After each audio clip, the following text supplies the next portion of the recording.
고린도후서 5장 15절부터 한번 같이 읽도록 하겠습니다. 15절부터 19절까지 같이 교독하시죠. 그가 모든 사람을 대신하여 죽으심은 살아있는 자들로 하여금 다시는 그들 자신을 위하여 살지 않고 오직 그들을 대신하여 죽었다가 다시 살아나신 이를 위하여 살게 하려 함이라. 그러므로 우리가 이제부터는 어떤 사람도 육신을 따라 알지 아니하노라. 비록 우리가 그리스도도 육신을 따라 알았으나 이제부터는 그같이 알지 아니하노라. 그런즉 누구든지 그리스도 안에 있으면 새로운 피조물이라. 이전 것은 지나갔으니 보라 새 것이 되었도다. 모든 것이 하나님께로서 났으며 그가 그리스도로 말미암아 우리를 자기와 화목하게 하시고 또 우리에게 화목하게 하는 직분을 주셨으니 다 같이 곧 하나님께서 그리스도 안에 계시사 세상을 자기와 화목하게 하시며 그들의 죄를 그들에게 돌리지 아니하시고 화목하게 하는 말씀을 우리에게 부탁하셨느니라. 아멘.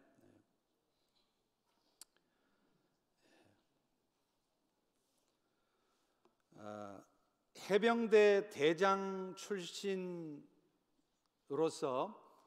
트럼프 대통령의 비서실장을 했던 존 켈리가 작년 말에 사임을 했습니다. 근데 그때 그는 이런 말을 했다고 합니다. 트럼프와 함께한 거의 모든 시간들은 정말로 힘든 시간들이었다. 아마 여러분들도 상상이 가질 것입니다.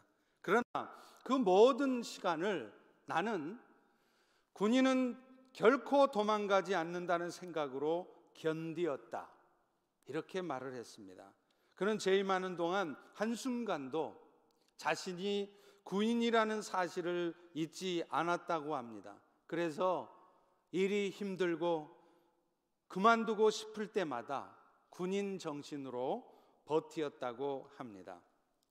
그런데 사실 오늘날 우리 그리스도인들의 삶이 군인과 같습니다.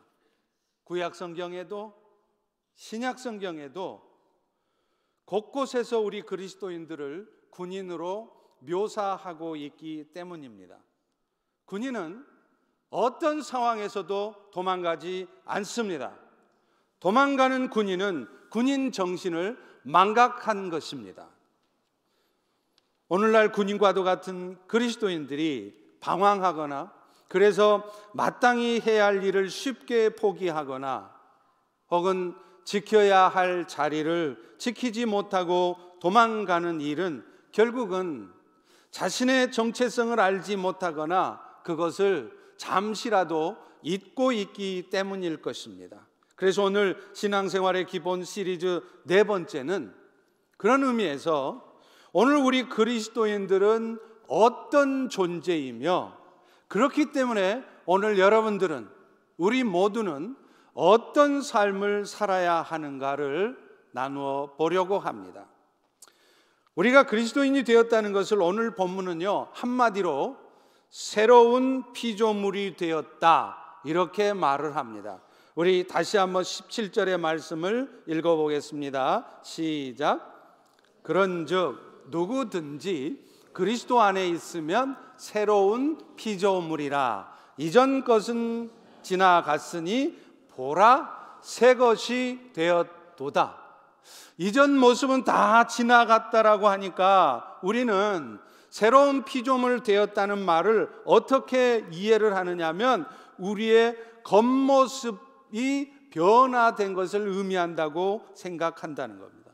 예를 들자면 예수 믿기 전에는 외모가 아주 볼품이 없더니 글쎄 예수를 믿고 나니까 아주 잘생기게 되었다거나 혹은 그렇게도 가난에 찌들며 살아가다가 예수를 믿고 나더니 갑자기 부자가 되었다는 그런 생각을 한다는 것입니다. 그러나 새로운 피조물이 되었다는 말의 진정한 의미는 그게 아닙니다.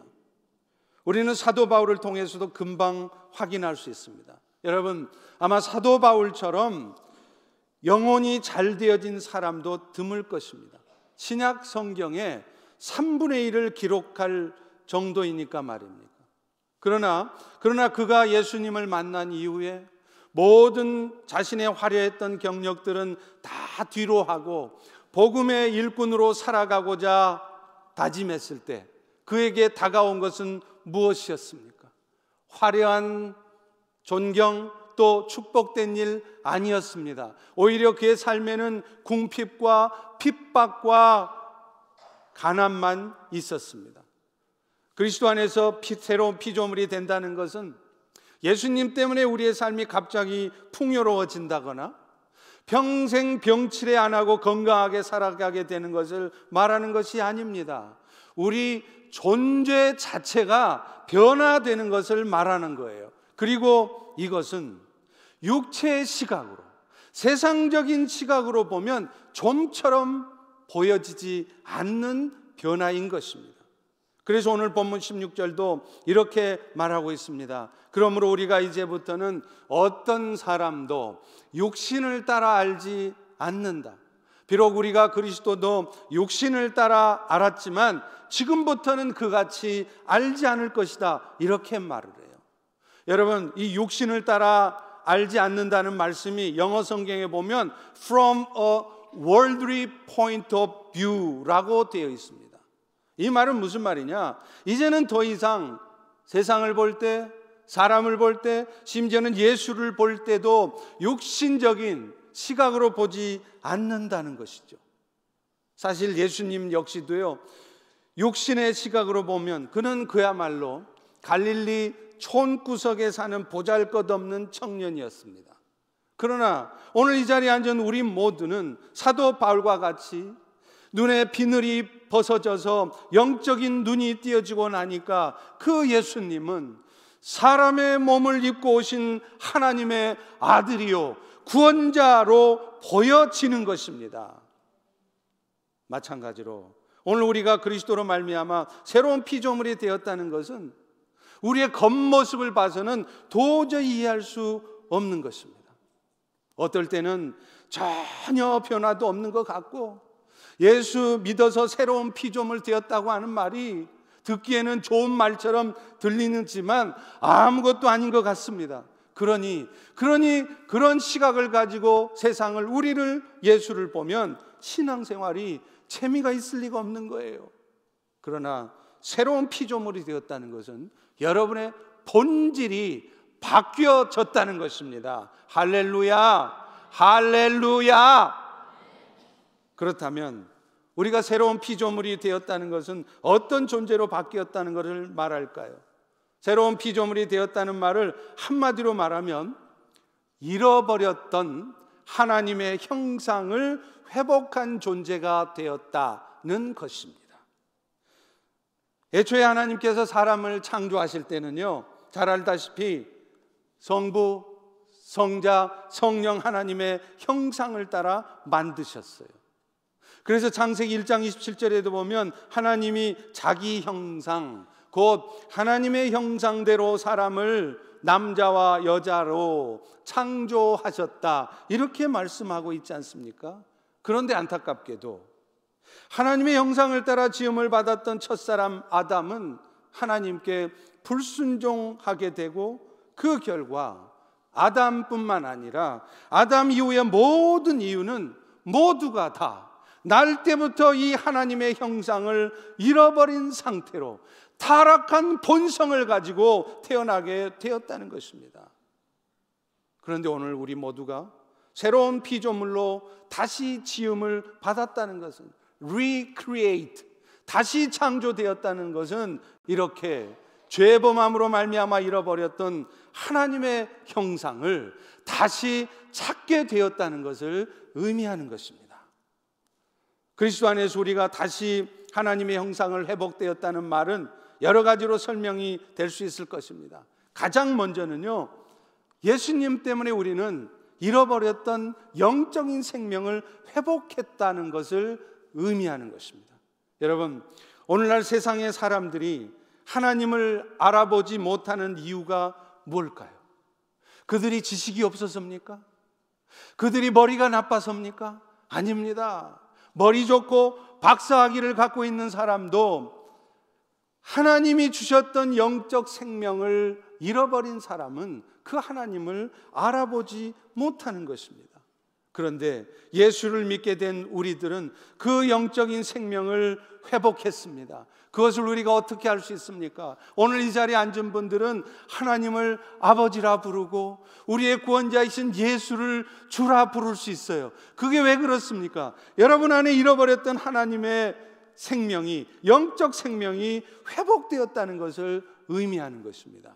그리고 그 영적인 생명의 회복은 오늘도 이 세상을 살아가면서 여러분 혼자 여러분의 스스로의 힘과 능력으로 살아가는 것이 아니라 하나님과 교통하며 살아가는 자가 되었다는 것이죠. 지금도 세상에 수많은 사람들은요, 멀쩡하게 숨도 쉬고요, 열심히 일합니다. 아침에 출근하면 오후에 퇴근합니다. 심지어는 운동도 열심히 합니다. 오래 살라고요. 그런데 여러분, 그 사람들은 사실은 살았다 하나 죽은 자들이라는 거예요.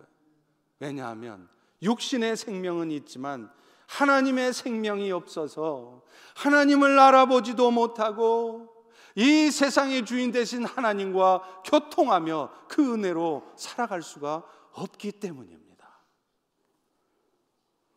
두 번째로 오늘 여러분들이 새로운 피조물이 되었다는 것은요, 이제는 더 이상 여러분 자신의 한계적인 지혜와 능력으로 살지 않아도 된다는 것입니다. IQ 150도 넘지 못하는 그런 머리를 가지고 한 치 앞도 알 수 없는 세상을 살아가지 않아도 된다는 거예요. 여러분, 오늘날 사람들이 인생을 살아가면서 왜 불안해합니까? 왜 늘 염려가 있습니까? 왜 늘 두려움 가운데 살아갑니까? 미래를 알 수 없기 때문이에요. 5년 후는 고사하고 단 5초 후에도 내 인생에 무엇이 어떤 일이 벌어질 줄을 알지 못하기 때문에 사람들은 불안해합니다. 그리고 그 미래를 안다 할지라도 그 미래에 다가올 문제를 해결할 능력이 없기 때문인 것입니다. 그런데 오늘 저와 여러분들이 새로운 피조물이 되었다는 것은 이제는 하나님께서 공급해 주시는 능력과 지혜 가운데 살게 되었다는 것을 의미하는 것이에요. 고린도전서 2장 11절에 보면 이렇게 말합니다. 사람의 일을 사람의 속에 있는 영 외에는 누가 알리요? 아니 여러분, 제가 여러분 속을 어떻게 알겠습니까? 여러분이 아는 것이죠. 마찬가지로 이 세상의 주인 되신 하나님의 뜻을 우리가 어떻게 하냔 말이에요. 박사학위를 가졌다 한들, 머리 좋다 한들 이 세상을 움직이는 하나님의 뜻을 우리가 어떻게 하냔 말입니다. 그런데 하나님의 영은 그것을 알고 있다는 거예요. 그렇기 때문에 오늘 또 우리가 새로운 피조물이 되어서 하나님의 영의 도우심을 입고 살아가면 우리는 오늘 또 이 세상을 당신의 뜻대로 다스리고 이끌어 가시는 그 하나님의 지혜로, 그 하나님의 능력으로 살아갈 수 있다는 것입니다. 그리고 그렇기 때문에 오늘 또 우리는 이 땅을 살아가면서 지나치게 염려하지 않을 수 있습니다. 불평하지 않을 수 있습니다. 두려워하지 않을 수 있습니다. 아니, 어떤 상황이 여러분 앞에 다가와도 담대하게 살아갈 수 있다는 것입니다. 할렐루야, 할렐루야. 한국의 통일부 장관을 지냈던 김하중 장로님 얘기를 제가 언젠가도 드린 적이 있을 것입니다. 그분은 오직 신앙의 힘으로 많은 일들을 이루어냈던 분이에요. 그분이 2000년대 초에 중국 대사로 있을 무렵 중국에는 그 유명한 사스, 이름도 무섭잖아요. 사스. 그 사스 때문에 많은 사람들이 죽었습니다. 저도 그때 중국에서 선교를 하고 있었을 때예요. 그래서 제가 살고 있는 그 샤오취, 거기에도 2명이나 사람이 죽었습니다. 중국 전체 수백 명, 수천 명의 사람들이 죽고 그 병에 걸리던 때였어요. 그러다 보니까 중국에 와 있던 한국 사람들이 많이 돌아갔습니다. 한국 정부에서도 모든 관공서의 직원들, 모든 한국 사람들에게 철수 명령을 내리려고 할 때 일입니다. 그때 김하중 대사는 이렇게 말했습니다. 사스가 아무리 심해도 우리 한국인들은 단 한 명도 사스에 걸리지 않을 것입니다. 만일 그런 일이 생긴다면 모든 책임은 내가 질 것입니다. 중국인들이 이렇게 어려운 때에 우리가 그들을 놔두고 가버린다면 우리가 다시 나중에 돌아와서 어떻게 그들의 얼굴을 볼 수 있겠습니까? 우리가 남아서 이들을 격려하고 도와줄 때 나중에 그들도 우리가 하는 일을 도와줄 수 있지 않겠습니까? 이렇게 말을 했습니다. 과연 사스는요, 그 김하중 대사가 말한 것처럼 6월 여름이 되기 전에 종료되었습니다. 그리고 그때 일을 계기로 해서 중국 정부는 한국, 특별히 대사였던 김하중 대사를 무한 신뢰하게 되었어요. 그리고 이런 중국 정부의 신뢰가 나중에 북경 대사관으로 난입한 탈북자들을 북한으로 송환시키지 않고 바로 한국으로 보내는데 결정적인 역할을 했던 것입니다. 그런데 그 모든 일들을 치르면서 사람들은 김하중 대사에게 이렇게 말했습니다. 왜 그렇게 모험을 하십니까? 도대체 당신은 뭘 믿고 그렇게 하십니까? 이런 말들을 했다는 거예요. 그러나 그때 김 대사는 이렇게 대답했습니다. 하나님께서 결정해 주셨고 나는 따르기만 했을 뿐입니다.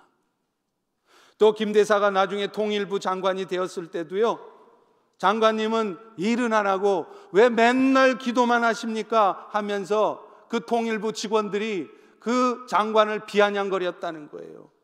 그가 대통령에게 업무 보고를 하다가 대통령님 잠깐 나갔다 올 수 있을까요? 하고서는 나가서 기도를 하고 다시 돌아와서 대통령에게 보고를 이어갔다는 얘기는 너무나도 유명한 얘기예요. 그런데 그 김하중 대사는 그런 사람들의 비아냥에 대해서 이렇게 말했습니다. 나는 하나님의 공급하시는 지혜가 아니면 그 책무를 감당할 수 없었기 때문에, 그 미래를 알 수 없고 그 무거운 책무를 감당할 수 없었기 때문에 그럴 수밖에 없었다라고 말했다는 것입니다. 세 번째로 새로운 피조물이 된다는 것은요, 그 안에 도덕적인 삶을 살 수 있는 능력을 갖추게 된다는 거예요. 여러분 착각하지 마십시오. 여러분이 예수만 믿게 되면 그 순간서부터 여러분은 일절 죄도 안 짓고 거룩한 삶을 살아갈 수 있으리라 생각하십니까? 아닙니다. 우리 안에는, 여러분 안에는 여전히 죄악된 본성이 남아 있습니다. 그래서 우리 모두가 천국에 가는 그날까지 우리는 이 땅에 살면서 여전히 그 죄악된 본성으로 말미암아 죄를 짓는 존재인 것이라는 거예요. 그런데 우리가 그리스도인이 되었다는 것, 새로운 피조물이 되었다는 것은 한 가지 달라진 것이 있는 것을 의미하는데, 그것은 그 죄악된 성품, 그 죄악된 욕심을 이겨낼 수 있는 힘이 공급되었다는 것입니다. 할렐루야. 갈라디아서 5장 16절에 너희는 성령을 따라 행하라. 그러면 육체의 욕심을 이루지 아니하리라. 이렇게 말을 해요. 우리는요, 성령님 하면 자꾸 신비한 체험 같은 것을 하게 하는 능력 덩어리로 인식하는 경향이 있습니다. 그러나 여러분, 성령님은 능력 덩어리가 아니세요.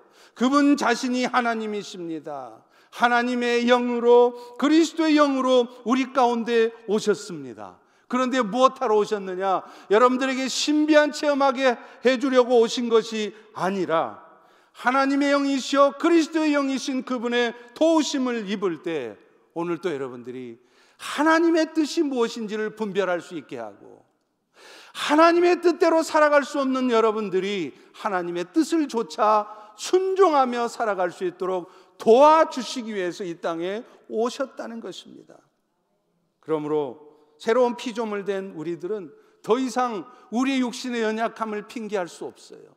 아이고 목사님, 사람이 다 그렇지요. 제가 그럴 상황이 안 돼요. 핑계댈 수 없습니다. 왜냐하면 새로운 피조물 된 여러분들은 그거 이겨내라고, 그 욕심 버릴 수 있게 하라고, 하나님의 뜻대로 살아가라고 성령님을 보내주셨기 때문입니다. 인간의 죄악된 본성은 끈질겨요. 그런데 그런 사람도 성령의 은혜가 제대로 임하면 얼마든지 이겨낼 수 있습니다. 술도 마찬가지고요, 마약도, 도박도 마찬가지입니다. 심지어는 동성애도 마찬가지입니다. 요즘 동성애가 마치 선천적으로 타고난 것이어서 동성애는 도저히 사람의 의지로 이겨낼 수 없는 것으로 말하니까, 그렇게 말하고 있으니까 안 되는 것입니다. 실제로요, 그 동성애라는 것이 성경에서 금하고 있는 죄라는 것을 알고 또 그것을 인정해서 성령의 도우심을 간절히 구하는 가운데 동성애를 극복한 사람들 수도 없이 많습니다. 요나 목사님이라고 하는 분도 그 자신이 동성애를 추구했던 사람이지만 그것을 죄로 알고 성령의 간절한 간구를 구할 때 그 동성애를 극복했어요. 성령의 도우심을 통해 죄악들을 이겨내려고 하는 의지가 분명하다면 여러분들은 동성애뿐만 아니라 그 어떤 죄도 이겨낼 수 있다는 사실을 다시 한번 믿으시기 바랍니다. 네 번째로, 여러분이 새로운 피조물이 되었다는 것은 하나님의 주권을 가지고 살아가게 되었고, 그렇기 때문에 어떤 사탄의 역사가 여러분 인생에 벌어져도 그것을 이겨낼 수 있다는 것입니다. 어떤 사탄의 역사가 있어도 결국은 그것이 우리를 향한 하나님의 선한 뜻이 이루어지는데 사용되도록 되어졌다는 것입니다. 로마서 8장 28절 31절에 보면 하나님의 뜻대로 부르심을 입은 자들 누굽니까? 접니까? 선교사들입니까? 바로 여러분들입니다. 뭐라고 말합니까? 모든 것이, 좋은 일이든 나쁜 일이든 뭔가 잘못된 것 같은 상황이든 잘 되는 상황이든 결국에는 그 모든 것이 합력해서 선을 이룰 것이라는 거예요.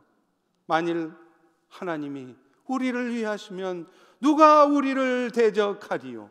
여러분, 오늘도 이 온 우주를 한치의 오차도 없이 당신의 뜻대로 정확하게 운행해 가시는 그 하나님이 여러분을 오늘 또 돕고 계신다는데 무엇을 두려워하고 계십니까? 사탄의 역사로 말미암아 어떤 상황이 발생했을지라도 결국은 그 모든 일들이 여러분들을 향한 하나님의 선한 뜻이 이루어지도록 사용하시는 분이 오늘도 여러분의 삶을 지키시고 여러분의 삶을 이끄시는데 무엇 때문에 여러분들은 그렇게도 지나치게 염려하며 지나치게 불평하며 지나치게 두려워하며 살아가고 있냐는 것입니다. 하나님께서 우리에게 이런 은혜를 주셨다는 걸 생각한다면 우리는 어떤 사탄의 역사 앞에서도 궁극적으로는 걱정할 것이 없는 것입니다. 이것이 새로운 피조물이 된 그리스도인의 삶입니다. 오늘 여러분은 그렇게 살아가고 계십니까? 마지막으로 하나님께서는 새로운 피조물 된 우리에게 만물을 상속할 수 있는 특권을 주셨다는 거예요. 이게 무슨 말이냐? 하나님은 당신의 뜻을 이루기 위해서 필요하다면 어떤 것이라도 모든 것을 우리에게 주실 수 있는 분이라는 겁니다. 하나님의 뜻을 이루어야 하는데 여러분에게 건강이 필요합니까? 그러면 죽을 병에 걸려서 말기암에 걸렸어도 다시 살리시는 하나님이십니다. 그에 대한 간증은 우리가 수도 없이 들었습니다. 건강뿐 아니라 재물도 심지어는 탤런트도 여러분들에게 그 탤런트가 은사가 개발되게 하신다는 거예요. 왜요? 하나님의 뜻을 이루기 위해서 필요하기 때문입니다. 에베소서 1장 23절에 보면 교회는 그의 몸이니 만물 안에서 만물을 충만하게 하시는 이의 충만이니라 이렇게 말씀을 해요. 여러분, 밤하늘의 별을 한번 보십시오. 끝없이 펼쳐지는 우주쇼를 보면서 여러분은 어떤 생각을 하십니까? 잊혀졌던 지난날의 연인을 생각하십니까? 아니면 한국에 두고 온 가족들을 생각하십니까? 여러분, 우주를 봐보세요. 얼마나 광활합니까? 그런데 그 광활한 우주가 단 한 치의 오차도 없이 정확하게 질서 있게 돌아간다는 것입니다. 이것이 우리 전능하신 하나님의 능력인 것입니다. 그런데 이 온 우주 안에 충만해져 있는 그 충만함이 어디에 부어져 있느냐면 주님의 몸된 교회에, 여러분에게 부어졌다는 것입니다. 다시 말하면 오늘날 주님의 몸된 성도들이 이 하나님의 충만하심을 갖고 사는 존재가 되었다는 것이죠. 그러니 이 사실을 분명히 알고 붙들고 살아간다면 겁날 것이 없습니다.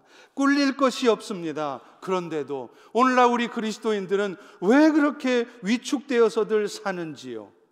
우리는 복음으로 살아야 한다는 말을 참 많이 합니다. 복음을 알아야 한다고 말하고 복음을 말해야 한다고 말합니다. 그런데 우리가 아는 복음은 도대체 무엇이란 말입니까? 복음은 복음의 능력으로 살아갈 때 나타나는 것입니다. 예수 그리스도의 십자가의 은혜로 말미암아 우리가 새로운 피조물 되었기에 어떤 삶의 순간에도 도망치거나 주저앉거나 좌절하거나 불평하거나 원망이나 하면서 어둠에 갇혀 사는 것이 아니라 지금 이 순간에도 하나님의 살아역사심이 있음을 믿기에 그 자리를 떨쳐 일어나고 사는 것, 이것이 복음의 능력으로 사는 것이고 이것이 진짜 복음을 아는 것입니다. 그런데 이런 놀라운 은총과 은혜들이 우리 자신의 노력으로 이루어지는 것이 아니라 하나님께서 우리에게 거저 은혜로 주셨다는 것이에요. 18절 전반부를 읽겠습니다. 시작. 모든 것이 하나님께로부터 났으며 그가 그리스도로 말미암아 우리를 화목하게 하시고, 하나님을 떠나 죄인이어서 하나님의 형상 다 잃어버리고 그래서 오늘 또 이 세상을 힘들게 고통스럽게 염려하면서 살다가 결국에는 영원한 지옥 형벌에 떨어질 수밖에 없는 우리들을 하나님의 아들 예수 그리스도를 이 땅에 보내주시고 그분의 십자가의 죽으심을 통하여 우리를 그 어둠에서 그 영원한 고통에서 건져주신 것, 이것이 은혜라는 거예요. 모든 것이 처음부터 끝까지 하나님께로부터 났나니. 여러분, 이런 엄청난 은혜가 은혜이고 축복이라면 우리는 이 땅에 살면서 무엇하며 살아가야 하겠습니까? 오늘 여러분들은 왜 이 땅에 살아 계십니까? 아니, 예수 믿으시면 바로 죽어서 천국 가면 될 일인데 왜 이 땅에 살아서 호흡하고 이 땅의 힘든 삶을 유지해 가고 계십니까? 그것은 바로 더 이상 우리 자신을 위해서 사는 것이 아니라 이제는 이 영원한 생명의 축복을 거저 주신, 공짜로 주신 그분을 위해서 살라고 이 땅에 남겨두신 것입니다. 오늘 본문 15절은 이 부분에 대해서 이렇게 말씀합니다. 다 같이 한번 읽어보겠습니다. 시작. 그가 모든 사람을 대신하여 죽으심은 살아있는 자들로 하여금 다시는 그들 자신을 위해서 살지 않고 오직 그들을 대신하여 죽었다가 다시 살아나신 이를 위하여 살게 하려 함이라. 다시 말하면 예수님 통해서 우리에게 그 엄청난 은혜를 거저 공짜로 free 주신 이유가 뭐냐? 이제는 다시는 나를 위해서 살지 않게 하는, 내 가족만을 위해서 내 가족만 먹고 살도록 사는 것이 아니라 어찌하든 그 영원한 생명의 은혜를 주신 그분을 위하여 그 나라를 위해서 살게 하시려고 한다는 것입니다. 그렇다면 어떻게 사는 것이 그분을 위한 삶입니까? 18절 19절에 답이 나와 있습니다. 긴 본문이지만 여러분에게 하나님이 하시는 말씀이니까 천천히 한번 읽어보도록 하겠습니다. 시작. 모든 것이 하나님께로 났으며 그가 그리스도로 말미암아 우리를 자기와 화목하게 하시고 또 우리에게 화목하게 하는 직분을 주셨으니 곧 하나님께서 그리스도 안에 계시사 세상을 자기와 화목하게 하시며 그들의 죄를 그들에게 돌리지 아니하시고 화목하게 하는 말씀을 우리에게 부탁하셨다는 거예요. 세상에 사는 사람들로 하여금 저들도 우리처럼 하나님을 아는 자로, 그래서 새로운 피조물이 돼서 이 나그네 삶을 힘있고 능력있고 감사하며 기뻐하며 살아가게 하는 그 중개자 역할을 여러분들이 하라는 것입니다. 그리고 그것을 위해 가장 먼저 해야 할 일은 우리가 알고 있는 이 예수님의 십자가의 복음을 전하는 것입니다. 여러분, 오늘날 한국이 이런 저런 해도 오늘날과 같은 이런 발전과 영적인 축복을 받는 데 있어서 가장 감사해야 할 게 무엇이겠습니까? 여러분, 오늘날 1950년 한국전쟁으로 완전히 폐허가 됐던 한국이, 그래서 못 살기로 꼴찌에서 몇 번째였던 그 한국이 60년이 지난 지금 이런 엄청난 발전과 부흥을 이룬 이유가 뭐냐는 거예요. 구한말 우리나라의 복음을 전하러 오신 서양 선교사들 때문입니다. 물론 나라를 위해서 열심을 다해 충성하고 산화했던 우리 선배 조상들 때문이기도 하겠지만, 무엇보다도 이 한국 땅이 복음으로 말미암아 축복된 땅이 되도록 오셨던 서양 선교사들 때문이에요. 그들은 나름대로 자기 나라에서 행복한 삶을 살 수 있음에도 아무것도 없는 이 흑암의 땅 조선 땅에 왔습니다.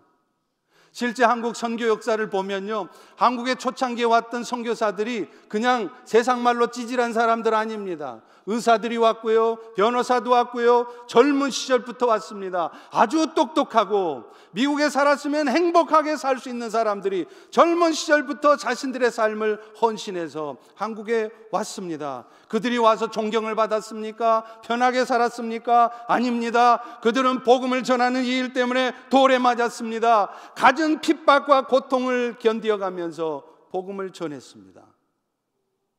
그들이 처음 복음을 전할 때 양반이고 쌍놈이고 할 것 없이 서양 귀신이라고 놀려대고 돌을 던져댔습니다.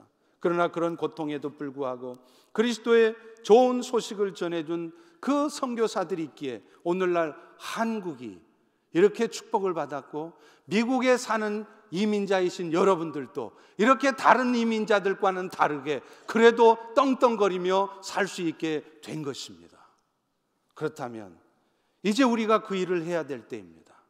특별히 미국에 사는 우리들은 더더욱 그 사명이 있습니다. 왜 그렇습니까? 우리에게는 미국이라는 힘 있는 국가가 뒤에 배경이 되어 있습니다. 더구나 이제는 온 세계가 영어로 언어가 통일되어 가고 있는데, 우리 미주 한인 교회들은 그 영어를 할 수 있는 사람들이 모여있기 때문입니다. 아주 잘하지는 못하지만요. 여러분, 여기에 우리 한인교회 사명들이 있어요. 가야 합니다. 제가 왜 미국에 왔을까요? 저 한국에서 목회 편안하게 행복하게 할 수 있었습니다. 그러나 왜 하나님이 저를 이 땅에 보내셨겠습니까? 이 땅의 미주 한인교회들이 이 마지막 때에 다시 한번 깨어 일어나서 하나님의 복음의 사역자들로 일어설 수 있도록 그 일 감당하라고 보내신 것입니다. 그런 의미에서 저는 지난해 인도네시아 두아노 종족 사람들을 방문했습니다. 우리는 가야 되지만 가장 먼저 아직 전혀 예수를 알지 못하는 동네부터 우선적으로 가야 하기 때문입니다. 2만 명이 넘는 사람들이 사는 섬마을에 교회 하나 없고 예수 믿는 사람 하나도 없는 그곳에 그리스도의 십자가의 은혜를 전하려고 갔습니다. 그래서 작년에는 그 전초 작업으로 그 마을 족장과도 좋은 관계를 만들어 놓았습니다. 이번 여름에는 그 첫 시도로 그들이 벌이는 조개잡이 축제에도 참여해주고 그들을 위해서 영어 캠프도 열어줄 것입니다. 그리고 그들 가운데 공부는 하고 싶지만 돈이 없어서 대학에 진학을 못하는 아이들에게 장학금도 줄 것입니다. 그리고 그렇게 좋은 관계를 가진 후에 그곳에 영어 유치원도 세우고요, 방과 후 학교도 운영해서 그들에게 그리스도의 사랑을 전하려고 합니다. 제가 거기 갔을 때도요, 옛날에 우리 60년대 70년대처럼 아이들이 얼마나 많은지 몰라요. 그런데 학교는 작으니까 오전반 오후반 나눠서 가는 곳마다 아이들이 바글바글합니다. 그 아이들에게 산수를 가르쳐주고 국어를 가르쳐주고, 아니 인도네시아 말을 가르쳐주고 영어를 가르쳐주고, 그 일을 하다가 이제 하나님이 허락하시는 때, 그때가 2년이 될지 5년이 될지 10년이 될지 알 수 없지만 하나님의 때에 우리는 그 땅에 교회가 서는 것을 볼 것입니다. 할렐루야, 할렐루야. 그리고 저는 또 이번 3월에 교회 하나 없고 예수 믿는 사람 하나 없는 인도 땅에 가보려고 합니다. 현재도 그곳에서 잘 사역하고 계시는 우리 조성교사님 통해서 우리가 정말 들어가서 복음을 전해야 될 미전도 종족이 어떤 종족인지 탐방하려고 합니다.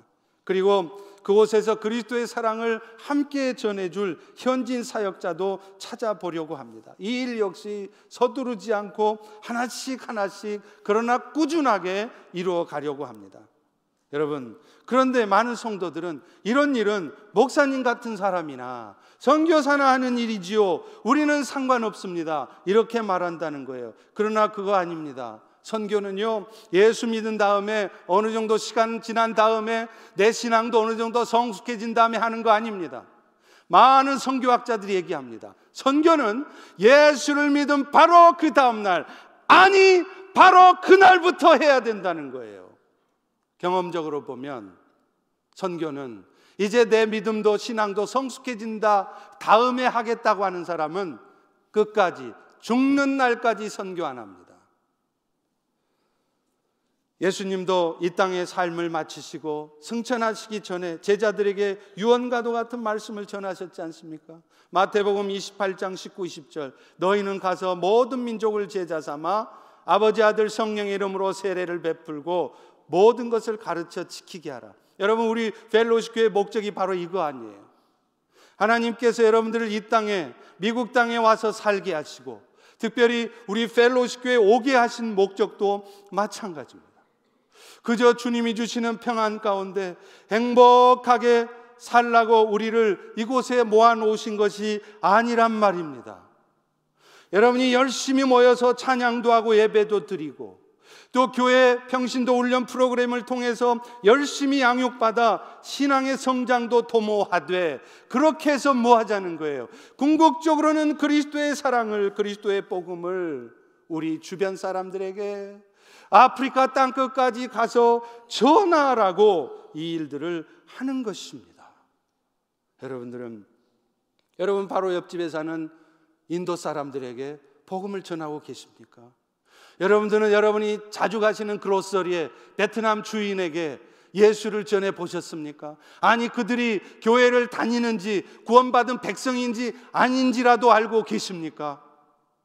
오늘 우리가 이 땅에 호흡하고 숨쉬는 이유, 펠로십 교회가 이 저먼타운에 세워진 이유는 바로 그것을 하라는 것입니다. 그것이 여러분이 이 땅에 살아 숨쉬고 계시는 이유이고 하나님이 오늘도 여러분의 생명을 붙여주시는 이유이고 하나님이 여러분을 펠로십 교회로 부르신 목적인 것입니다. 그런데 한 가지 여러분이 이 일을 하면서 기억해야 될 게 있어요. 그 일은 우리 입술을 통해 그리스도를 전한다고 되는 게 아니라는 거예요. 궁극적으로 우리의 삶을 통해서 예수를 보여줘야 돼요. 여러분, 우리 주변에도 얼마나 많은 사람들이 아직도 신앙생활을 하지 않고 있습니까? 우리는 그렇게 얘기해요. 더 이상 이민이 들어오지 않는다는 거예요. 그래서 우리 한인교회들은 소망이 없다는 겁니다. 여러분, 그 말을 믿으십니까? 정말 우리 한인교회는 소망 없습니까? 아닙니다. 저는 그렇게 생각하고 싶지 않습니다. 왜냐하면 우리 주변에는 아직도 예수를 제대로 믿지 않고 있는 60%의 한인들이 있기 때문입니다. 우리는 그들에게 다가가야 됩니다. 가서 예수 그리스도를 전해야 됩니다. 그런데 전에도 입술로만 예수를 전하는 게 아니라, 아저씨 교회 나가세요? 우리 교회 좀 아파가 아니라 여러분의 삶을 희생하면서 자존심 상해가면서 상처받아가면서 그리스도의 사랑을 나타내며 전해야 된다는 거예요. 여러분, 우리 주변에 예수 안 믿는 사람들이 그들이 십자가의 복음을 몰라서 안 믿어요? 다 알아요. 예수님이 십자가에 죽으셨고 그분은 사람이 아니라 하나님의 아들이신 것도 알아요. 그분이 십자가에 죽고 부활하심으로 말미암아 그 예수를 믿는 오늘 우리 모두에게 영원한 생명이 온다는 것 다 압니다. 모르는 사람 한 사람도 없습니다. 그런데 그들은 왜 그걸 알면서도 교회에 오지 않습니까? 예수 그리스도의 복음을 눈으로 보지 못했기 때문이에요. 여러분의 삶을 통해서 그리스도를 믿는다는 것이 어떤 것인지를 보지 못했기 때문입니다. 여러분들을 통해서 감동받지 못했기 때문입니다. 죽을 각오를 손해보고 실패하고 좌절할 수밖에 없는 상황에서도 예수가 있기 때문에 든든히 일어서는 여러분의 모습을 보고, 실망하고 낙심할 수밖에 없는 상황에서도 오히려 기꺼이 손해보면서 그리스도를 전하는 여러분의 모습을 볼 때 그들은 교회에 오는 것입니다. 요한복음 7장 37, 38절에 보면 누구든지 목마른 자는 내게로 와서 마시라. 나를 믿는 자는 성경의 이름과 같이 그 배에서 생수의 강이 흘러나올 것이다, 이렇게 말해요. 그리스도의 영으로 오신 성령의 도우심을 통해 우리는 우리의 삶을 통해서 생명수를 흘려줄 수 있다는 거예요. 그리스도의 사랑을 나타내 줄 수 있다는 것입니다. 그러므로 우리는 우리의 입술로도 그리스도의 십자가를 전해야 하지만 궁극적으로는 우리의 삶을 통해서 그 십자가의 복음을 나타내 줘야 돼요. 그리스도의 사랑을 나타내 줘야 돼요. 여러분, 이것이 바로 미셔널 처치라는 거예요. 선교사 많이 보내는 게 미셔널 처치가 아니라 아프리카에도, 우리 바로 옆집의 사람들에게도, 우리가 사는 이 저먼타운에게도 우리가 받은 그리스도의 사랑을 우리의 삶을 통해서 나타내 주는 것, 이것이 바로 미셔널 처치인 것입니다. 그리고 그 일을 감당하는 우리가 되게 하려고 오늘 또 하나님은 일하고 계시는 게 있어요. 그게 뭐냐면 오늘 또 여러분의 삶에, 여러분의 인생 가운데 고통스러운 일이 있게 하시는 것입니다. 감당할 수도 없고 속상하고 어떻게 해야 될지도 모르는 일이 왜 여러분 인생에 생기는 줄 아십니까? 하나님께서는 그런 일들을 통해서 하나님께서 얼마나 자비로우신 분이신지, 그럼에도 불구하고 여러분을 여전히 변함없는 사랑으로 붙들고 계시는 분이라는 것을 여러분들에게 경험하게 하시려는 거예요. 그래서 그 경험을 맛본 사람들이 이제는 나를 위해서 사는 것이 아니라 나를 위해 죽었다가 다시 사신 자 예수 그리스도의 복음을 위해서 살게 하려고, 하나님의 동역자로 살게 하시려고, 오늘도 여러분이 하는 비즈니스가 안 되고, 오늘도 여러분이 심각한 병에도 걸리고, 오늘도 여러분의 자식들에게 문제가 터지는 것입니다. 시편의 말씀을 읽다 보면 계속해서 나오는 말씀이 있어요. 여호와를 찬양하라는 거예요. 여호와를 송축하라. 그런데 이 말씀 뒤에 꼭 따라오는 말씀이 있습니다. 눈여겨보셨습니까? 이는 여호와께서 그 인자하심과 자비하심이 대대로 영원하시기 때문이라. 왜 우리가 하나님을 찬양할 수밖에 없습니까? 그분은 우리가 어떤 연약함 가운데 있을지라도, 여러분의 현재 모습이 어떤 부족함 가운데 있을지라도 그런 여러분을 탓하지 않으십니다. 그런 여러분을 책망만 하지 않으십니다. 오히려 긍휼히 여기십니다. 그리고 여러분을 돕기 원하십니다. 자비를 베푸시는 분이라는 거예요. 우리는 에스더서에 보면 그걸 확인할 수 있습니다. 페르시아의 하만이 유다인이었던 모르드게가 자기한테 인사 안 한다고 기분 나빠갖고 그를 죽이려고 그래요. 그런데 가만 보니까 모르드게만 인사 안 하는 게 아니라 모르드게하고 같은 민족인 유다 사람들이 다 인사를 하네요. 그래서 그는 수상이라는 지위를 이용해서 아수에로 왕으로 하여금 조서를 내리도록 해서 페르시아에 있는 모든 유다인들을 다 죽게 만들려고 했습니다. 여러분, 이 사실을 유다 사람들이 알았을 때 얼마나 두려웠을까요? 이런 상황에서 그들은 어쩌면 하나님을 원망했을지 모르겠어요. 아니, 하나님, 나라가 망하게 하시는 것도 모자라서 이제는 이 페르시아에 와서 이방 민족으로 힘들게 살아가는 우리를 안 지켜주시는 이유가 뭡니까? 그런데 여러분, 결국 그들은 어떻게 됐습니까? 유다 사람 죽이려던 하만이 오히려 자신이 만들어 놓은 장대에 매달려 죽임당합니다. 그리고 그 하만을 대신해서 대궐 문지기에 불과했던 모르드게가 수상이 됩니다. 이 소식을 듣고 모든 유다 사람들뿐만 아니라 심지어는 페르시아 사람들도 이를 기뻐했대요. 그런데 에스더 8장 17절에 보면 재미있는 말씀이 나와요. 유다인들이 즐기고 기뻐하여 잔치를 베풀고 그날을 명절로 삼으니, 여기까지는 이해가 되잖아요. Make sense. 왜? 죽다 살았으니까. 그런데 그 다음이 이상해요. 본토 백성, 페르시아 사람들이 유다인을 두려워하며 유다인 되려는 자가 많았더라. 그 일로 인해서 많은 사람들이 유다 사람들이 되려고 했다는 겁니다. 이방 사람들 역시 하나님 나라 백성이 되려면 할례를 받으면 됐어요.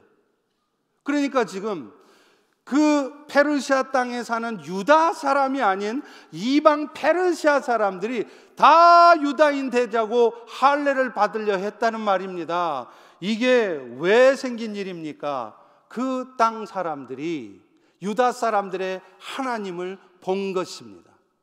하만이라고 하는 사람이 수상이라는 쥐를 통해서 유다 사람 다 죽이려고 조서까지 다 뿌려놨지만 유다 사람들이 믿는 하나님이 그들을 살려내신 것을 그 페르시아 사람들이 본 거예요. 자기 눈으로 확인한 거예요. 그러니 그들은 하나님이 두려운 겁니다. 하나님이 사랑하고 보호하신다고 하는 유다 백성들 건드리면 안 되겠구나. 오늘날 세상의 사람들이 왜 그리스도인들을 우습게 합니까? 왜 세상의 사람들이 펠로시 교회를 우습게 합니까? 우리들의 삶에 하나님의 살아역사심이 증거되지 않는 거예요. 우리 교회 가운데 하나님이 살아계시다는 것을 증거하지 못하고 있는 겁니다. 왜 그렇습니까? 믿음으로 살지 않기 때문이에요.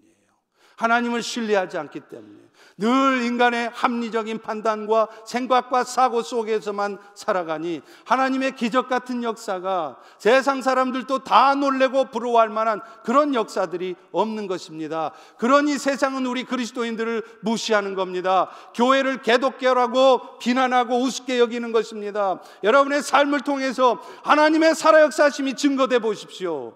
아, 과연 하나님은 살아계시는구나. 나도 저 그리스도인이 돼야 되겠구나. 이런 일이 있다는 것입니다. 오늘날 성도 여러분의 삶에도 유다 사람들이 겪었던 어려운 일들이 있을 것입니다. 이 자리에도 여러분 중에는 아마 생명이 왔다 갔다 하는, 죽음의 문턱 앞을 왔다 갔다 하는 심각한 질병에 있는 분도 계실 것입니다. 자식 문제 때문에 고통스럽고 재정 문제 때문에 참 힘든 시간을 견디고 계신 분도 있을 것입니다. 그러나 기억하십시오. 그 모든 일들이 지나고 보면 페르시아 사람들이 많이 유다인 되고자 했던 것처럼 여러분의 주변 사람들로 하여금 그들 역시도 하나님 나라의 백성이 되게 하는 일이 있게 하려고 오늘 여러분이 겪게 되는 일이라는 것입니다. 그러니 이 사실을 분명히 알고 깨닫는다면 우리는 죽는다 소리만 할 것이 아닙니다. 오히려 에스더처럼 내가 죽으면 죽으리라는 각오를 가지고 한번 버텨볼 필요가 있습니다. 좌절이나 하고 불평이나 하고 누군가를 원망이나 하고 있을 것이 아니라 믿음으로 결단하고 나아갈 때 하나님께서 도대체 어떻게 역사하시는지 한번 기다려볼 필요가 있습니다. 사랑하는 성도 여러분, 왜 나만 이런 고통을 겪습니까? 그렇게 말하지 마시고 오히려 내가 이 고통을 겪어야 주의 뜻이 이루어집니다 라고 말할 수 있기를 축원합니다.